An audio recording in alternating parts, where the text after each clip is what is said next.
बिस्मिल्लाहिर्रहमानिर्रहीम। अस्सलाम वालेकुम। मैं हूं जलील खान कुलाची। आप देख रहे हैं मेरा यूट्यूब चैनल। पाकिस्तान के सियासी मंजरनामे में कल पूरा दिन क्या कुछ होता रहा, आज क्या हो रहा है और इसके अलावा आने वाले कल में क्या होगा, इन तमाम पहलुओं के ऊपर गुफ्तगू करेंगे। इस वक्त डिजिटल मीडिया के ऊपर, सोशल मीडिया के ऊपर सबसे ज्यादा जो सवाल उठाया जा रहा है वो अली अमीन गंडापुर के काफिले के हवाले से उठाया जा रहा है कि वो काफिला कहां तक पहुंचा। और इसके अलावा एक और बड़ी ब्रेकिंग न्यूज, दो और काफिले जो खैबर पख्तूनख्वा से आ रहे हैं वो बाद में क्यों आ रहे हैं, वो किस टाइम इस मेन काफिले के अंदर जम होंगे और उन काफिलों के पास ऐसी क्या चीज है जिसकी वजह से सोशल मीडिया के ऊपर और हुकूमती लोग ये वावेला कर रहे हैं कि वो काफिले कुछ असला या इस किस्म की चीजें लेकर आ रहे हैं। बेसिकली वो क्या चीजें लेकर आ रहे हैं वो आपके सामने में तफसील रखता हूं। और इसके अलावा फिर इस वक्त मैं लाहौर में मौजूद हूं और लाहौर की क्या सूरत हाल है वो भी आपके मैं सामने रखता हूं। तो हुजूर वाला, आपको याद होगा परवेज मुशर्रफ के दौर में एक वजीर आजम हुआ करता था शौकत अजीज। इस वक्त आपने कहीं पे उसको देखा है? कहीं नहीं देखा। और आया, उसको इस्तेमाल किया और चला गया। खालिद खुर्शीद साहब ने कहा था कि ये एस्टेब्लिशमेंट की पैदावार है और एस्टेब्लिशमेंट जब इस किस्म की पेशाब करते हैं तो मोहसिन नकवी जैसे लोग पैदा होते हैं। तो इस वक्त एक मोहसिन नकवी जो चुनतखिब वजीर दाखिला है वो इस वक्त अवाम के ऊपर शैलिंग कर रहा है और 4 करोड़ का मुंतखिब वजीर आला जो है वो इस वक्त धक्के खा रहा है। सूरत हाल पाकिस्तान के अंदर ऐसी है। और कल से शैलिंग हो रही है डी चौक के ऊपर। खवातीन को गिरफ्तार किया गया। अलीमा खान साहबा यानी इमरान खान साहब की दोनों बहनें जो हैं उनको भी गिरफ्तार किया गया और बदतरीन किस्म की शैलिंग की गई। अच्छा, शैलिंग से मुराद ये नहीं होता कि पुलिस ने शेल फेंका, उसके बाद धुआं हुआ और लोग धुएं से डर कर पीछे चले गए। अगर आप सिविलाइज ममालिक में जाएं तो शेलिंग सबसे आखिरी ऑप्शन होता है, क्योंकि शेलिंग से बुजुर्ग बच्चे शदीद मुतासर होते हैं, उनके सांस बंद हो सकते हैं, इवन के उनकी मौत भी वाक़ई हो सकती है। तो बाकी जो कंट्रीज हैं उनके अंदर ये आखिरी ऑप्शन होता है, तो पाकिस्तान है, पाकिस्तान के अंदर ये फर्स्ट ऑप्शन होता है शेलिंग करना। तो शेलिंग कल से हो रही है, बेशुमार शेलिंग की गई है। इवन के जो रिसर्चर थे, कुछ दोस्त रिपोर्टर ये बता रहे थे कि डी चौक के गिरदोबार नवा में जो 12-12 किलोमीटर तक दूर जो घर हैं उन तक भी शेलिंग का जो धुआं है उनके असरात देखे गए। बहरहाल उसके बाद फिर रात डी चौक के ऊपर कुछ सहाफी जो टाउट किस्म के सहाफी हैं उनको बिठाया गया, बाकायदा उनको कुर्सियां दी गई और उन्होंने वहां से व्लॉग किया और ये कहा कि बिल्कुल डी चौक तो बिल्कुल पुरअमन है, यहाँ पर कोई कुछ नहीं हो रहा, ये हो रहा वो हो रहा है। अगर किसी चीज का कोई डर नहीं है, कुछ नहीं हो रहा, तो फिर कंटेनर्स क्यों लगाए गए हैं?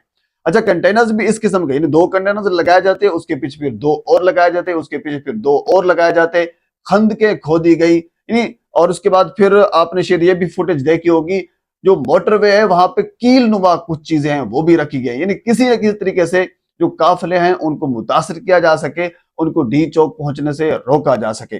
बहरहाल अली अमीन गंडापुर का जो काफिला था वो बुरहान इंटरचेंज का जो रेस्ट एरिया है वो वहां पे उनका पड़ाव था, वहां पे वो रहे।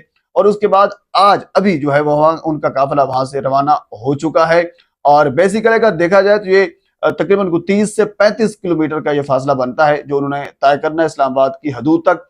लेकिन ये 30 से 35 किलोमीटर आम रूटीन का नहीं है। आम रूटीन का होता तो हम ये कह देते कि 15-20 मिनट या आधा घंटा मैक्सिमम लग जाएगा। लेकिन यहाँ क्योंकि हर आने वाले मिनट के साथ उनको रुकावटों का सामना करना पड़ता है और उसके बाद फिर उन काफिले को भी लेकर चलना होता है। तो 26 नंबर चुंगी के ऊपर भी आज सुबह सवेरे भी शदीद शेलिंग की गई और जो पाकिस्तान के कारकुनान, तहरीक इंसाफ के कारकुनान वहां पे मौजूद हैं वो इस शेलिंग का सामना भी कर रहे हैं और कारकुनान जख्मी भी हो रहे हैं, गिरफ्तार भी हो रहे हैं।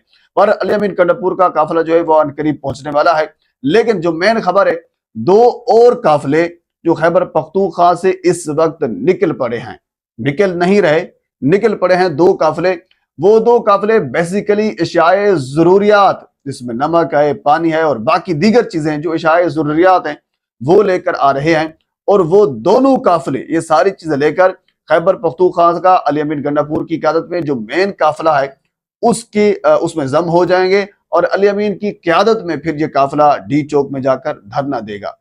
धरना देना था, एहतजाज करना था, आप उनको वेलकम करते, वो एहतजाज करते और एहतजाज करके चले जाते। लेकिन मोहसिन नकवी, मैंने शुरू में आपको कहा था कि इस किस्म के लोग हैं जिनको इस्तेमाल किया जाता है اور پھر ایسے بندوں کے اوپر جنہیں عوام کے منتخب جو بندے ہیں ان کے اوپر انہی سے شیلنگ کروائی جاتی ہے. اس کے بعد پھر حالات آپ کے سامنے ہیں. پر اس وقت پورا جو اسلام آباد ہے وہ کنٹینرستان بن چکا ہے اور کوئی ایک راستہ بھی کھلا ہوا نہیں ہے. اور اسی طرح اگر ہم لاہور کی بات کریں تو اس وقت میں لاہور میں موجود ہوں. لاہور کی صورتحال یہ ہے کہ آج 2 بجے کی احتجاج کی کال دی گئی تھی. مینار پاکستان ایک مقصد ہے، وہاں پر انہوں نے احتجاج کرنا تھا. تو مختلف مقامات جو ہیں وہ بتائے جا رہے ہیں کہ وہاں سے لوگ اکٹھے ہوں گے اور اس کے بعد پھر مینار پاکستان کی جانب جائیں گے. تو مینار پاکستان کے جو تقریباً مین 3-4 راستے ہیں ان کو باقاعدہ طور پر کنٹینرز لگا کر بند کر دیا گیا. شاہدرہ والا راستہ ہے، اس کے بعد پھر جو کچہری سے راستہ آتا ہے ان کو بھی بند کر دیا گیا. یعنی تمام راستے چاروں اطراف سے، اگر چھوٹے چھوٹے راستے بھی جو اندرون لاہور سے جاتے ہیں ان کو بھی مینار پاکستان جانے سے روک دیا گیا، بالکل پراپرلی سیل کر دیا گیا. اور اس کے علاوہ مینار پاکستان میں جو گریٹر اقبال پارک ہے وہاں پہ پانی چھوڑ دیا گیا. رات وہاں پہ پانی چھوڑا گیا، آج صبح بھی وہاں پہ پانی چھوڑ دیا گیا ہے. راستے مکمل طور پر بند ہیں، پارک میں پانی ہے. اور اس کے علاوہ آپ کو یہ بتا دیں کہ باقی جو ملتان روڈ ہے اور اس کے علاوہ باقی جو روڈز ہیں جو مین شاہراہ ہیں وہاں پر بھی کنٹینرز لگا کر ان کو بھی بند کر دیا گیا.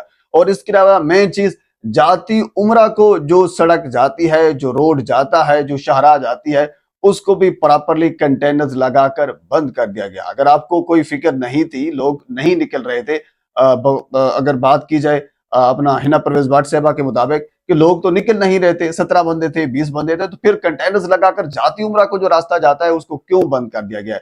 اور اسی طرح ماڈل ٹاؤن کو جو راستہ جاتا ہے، کیونکہ شہباز شریف صاحب رات سے ماڈل ٹاؤن میں آ گئے تھے اپنے گھر میں، تو اس وقت وہاں پہ موجود ہیں جو اس وقت نام نہاد وزیر اعظم ہے. تو ماڈل ٹاؤن کو راستہ بھی جو جاتا ہے اس کو بھی پراپرلی طور پر کنٹینرز لگا کر بند کر دیا گیا ہے، کیونکہ ابھی تک عوام اکٹھی نہیں ہوئی. ابھی عوام اکٹھے ہونا ہے عوام نے، اور اس کے بعد پھر انہوں نے احتجاج کرنا ہے. قافلوں کی صورت میں مینار پاکستان پہنچنا ہے اور اپنا احتجاج ریکارڈ کرنا ہے. لیکن اس سے پہلے کی جو حکمت عملی ہے حکومت کے وقت کی، وہ میں آپ کو سامنے رکھ رہا ہوں. اور اس کے علاوہ جگہ جگہ کے اوپر پولیس کے دستے بھی تعینات ہیں. یعنی جس طرح کل آپ نے دیکھا تھا مختلف فوٹیج ہمارے سامنے آئی تھی اسلام آباد کے اندر، جو آئی جی اسلام آباد صاحب ہیں اور اس کے بعد پھر وزیر داخلہ صاحب ہیں اور اس کے بعد پھر وہ جو ڈی آئی جی صاحب ہیں وہ بھی ساتھ موجود تھے اور نوجوانوں کا خون گرما رہے تھے. اور جس طرح انہوں نے ایک جنگ لڑنی ہو، ایک دشمن کے خلاف محاذرے کرنی ہو، ویسی ایک قسم کی ایک ٹریننگ ان کو دی جا رہی تھی. لیکن آج وہی صورتحال جو ہے ہمیں لاہور میں دکھتی ہوئی بھی نظر آ رہی ہے. پر اللہ ہمیں اپنے حفظ و امان میں رکھے، پاکستان کو اپنے حفظ و امان میں رکھے، اور پاکستان کے ہر اس شہری کو بھی حفظ و امان میں رکھے جو پاکستان کا شہری ہے اور جو پاکستان کی حفاظت کی جنگ لڑ رہا ہے. پر پاکستان کے سیاسی معاملات میں اور بہت سی چیزیں ہیں، اگلی ویڈیو میں آپ کے ساتھ میں ضرور شیئر کروں گا. ایک مرتبہ آپ سے گزارش ہے میرے چینل کو سبسکرائب کر دیں تاکہ آنے والی ہر انفارمیٹو ویڈیو آپ تک پہنچ سکے. اللہ حافظ.